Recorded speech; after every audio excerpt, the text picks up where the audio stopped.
Hi, this is the last of the storyboards, and I just want to say the entire project goes out to all my good running friends in the city of Kalamazoo, Michigan. I want to say again that I urge you to go out and buy one of Jack's books. I'm not authorized by Jack to do any of this stuff, but I really am a big believer in his methods. They work.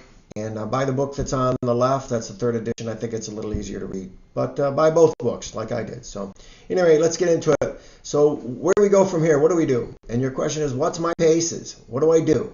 Right? How do I make this all work? There's only one answer to that.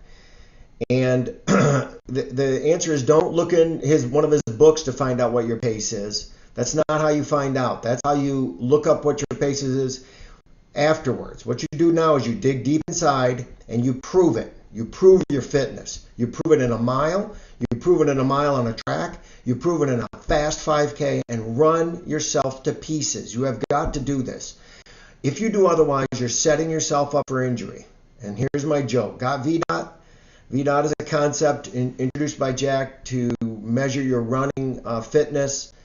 Strictly running. It's not VO2 max. It's not heart rate. It's a measure of what you're capable of. So go out and prove yourself and figure out your VDOT by running a fast mile. So let's just set yourself up over 18 weeks of a marathon training program. In the beginning, you do some R pace and it tapers off towards the middle. That overlaps with a lot of I pace, and that overlaps with a lot of T pace. You're going to need that T pace. And the question is, how many miles do I run a week? So you've got some idea of your max weekly mileage. If you don't, you're probably not ready for a marathon. And let me repeat Jack Daniels rule number 1. Every runner has unique individual abilities. So what's good for you might not be good for your neighbor.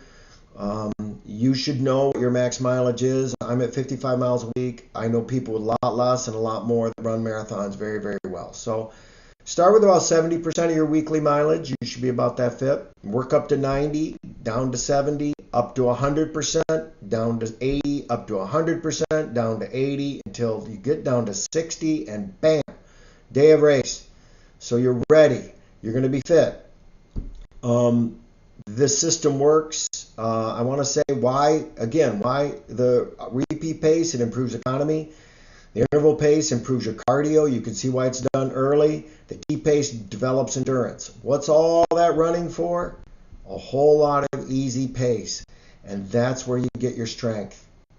Don't forget that. You've got to run a lot of easy.